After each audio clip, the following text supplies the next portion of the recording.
नमस्कार बंधुरा माला किचन चैनले सबैके स्वागत।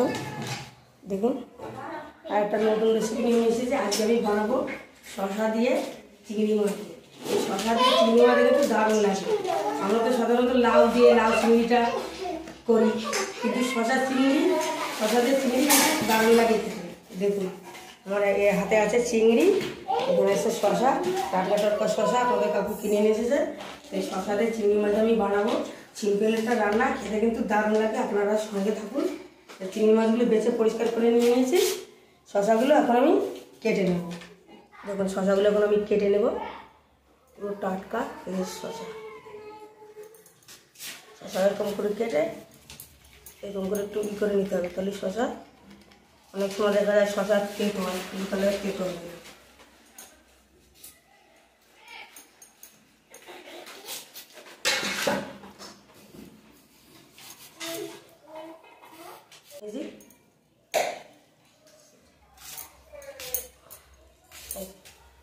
এরকম পিস বানাবো।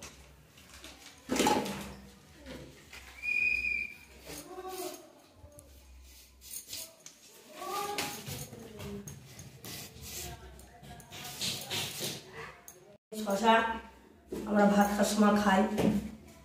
শসা চিংড়ি মাছের তরকারি বানাবো আমি। শসা কিন্তু দারুণ লাগে মোরব্বা বানালে।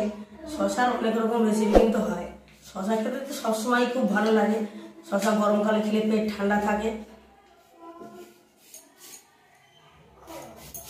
আর শসাগুলো সাইজ দেখুন কত বড় বড়, 3টে শসাই বড় হয়ে যাচ্ছে একটা তরকারি।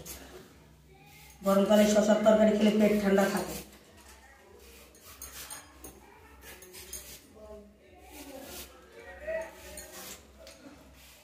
আমি চিংড়ি মাছ রান্না করার জন্য নিয়েছি মানে কাঁচা শসা।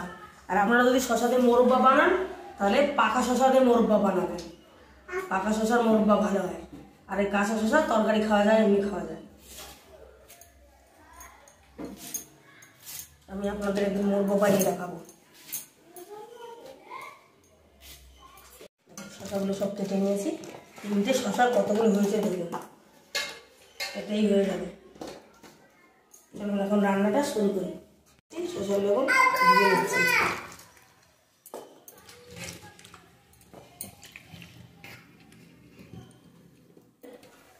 চিংড়ি মাছ ভাজার জন্য তেলের মধ্যেই একেবারে লবণ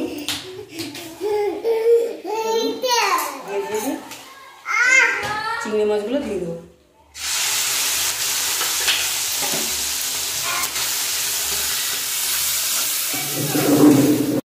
চিংড়ি মাছ বেশি ভাজতে নাই,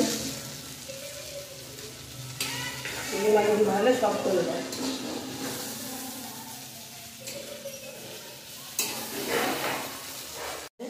তরকারিটা বসাবো।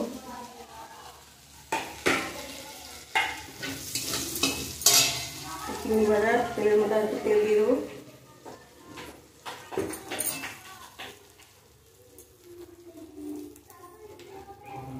নিয়ে নিচ্ছি কালো জিরে,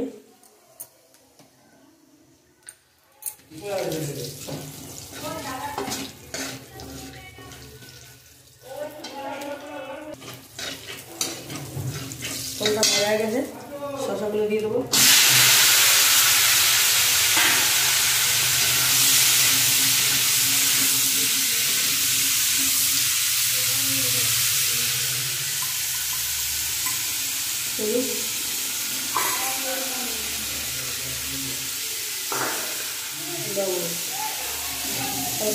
কষিয়ে দেবো। এখন এখানে আছে দেখুন সর্ষে আর কাঁচা লঙ্কা একসঙ্গে আমি বেটে রেখেছি, দিয়ে দেবো। সর্ষেটাকে আর একটু কষিয়ে নেবো। কাঁচা লঙ্কা সর্ষে বাটা দিয়ে দিয়েছি। বেশি কষাবো না, সর্ষে বেশি কষালে তেতো হয়ে যাবে। আপনারাও রান্না করলে সর্ষে বেশি কষাবেন না, সর্ষে দিয়ে জল দিয়ে দেবেন।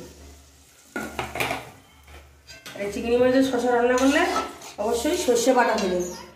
চিংড়ি মাছের শসা দিয়ে রান্না করলে সর্ষে বাটা দিলেই বেশি ভালো লাগবে। আদা রসুন পেঁয়াজ কিচ্ছু দেওয়ার দরকার নেই। কাঁচা লঙ্কা বাটা, সর্ষে বাটা, কালো জিরে কিংবা আপনি সাদা জিরে ফোড়ন, সিম্পলটা রান্না কিন্তু খেতে কিন্তু দারুণ লাগে। দেখুন আমি এতটা জল দিয়েছি, শসা তো লাউর মতো জল বেরোবে। এখন আমি কিছুক্ষণের জন্য ঢাকা দিয়ে দেবো, দেখবো তরকারিটা কত।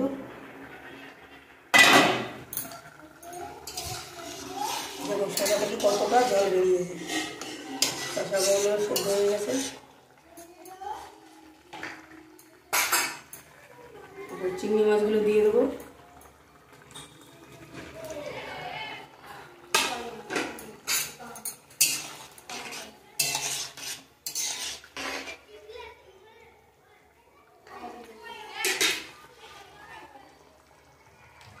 শসা দিয়ে চিংড়ি মাছ, সামান্য চিনি দেবো,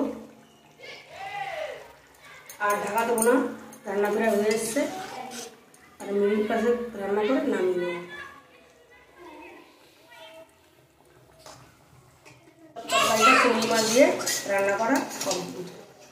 এত সুন্দর লাগছে, দারুণ একটা সেন্ট বেরোচ্ছে। গরম গরম ভাতে দারুণ লাগে। গ্যাস অফ করে নামিয়ে নেব। দেখুন চিংড়ি মাছ দিয়ে শসা দিয়ে তরকারি হয়ে গেল, কত সুন্দর লাগছে। দেখুন তরকারিটা দেখতে যত সুন্দর লাগছে, খেতেও কিন্তু তত সুন্দর লাগবে। গরম গরম ভাতে দারুণ লাগে খেতে। আপনারা এইভাবে একদিন শসার তরকারি চিংড়ি মাছ বানিয়ে খাবেন, দারুণ লাগবে খেতে। আর ভিডিওটা ভালো লাগলে লাইক শেয়ার কমেন্ট করবেন, আর সাবস্ক্রাইব করে আমাদের পাশে থাকবেন। যেসব বন্ধুরা সাবস্ক্রাইব করবে তাদের অনেক ধন্যবাদ। যারা এখনও করেননি অবশ্যই চ্যানেলটা সাবস্ক্রাইব করবেন। যারা ফেসবুক থেকে দেখছেন পেজটা ফলো করবেন, আর ইউটিউব থেকে দেখেছেন চ্যানেলটা সাবস্ক্রাইব করবেন। দেখা হচ্ছে পরের ভিডিও। আর কালকে আমি সুন্দর একটা কেকের ভিডিও ছেড়েছি, আপনারা চেক করতে পারেন।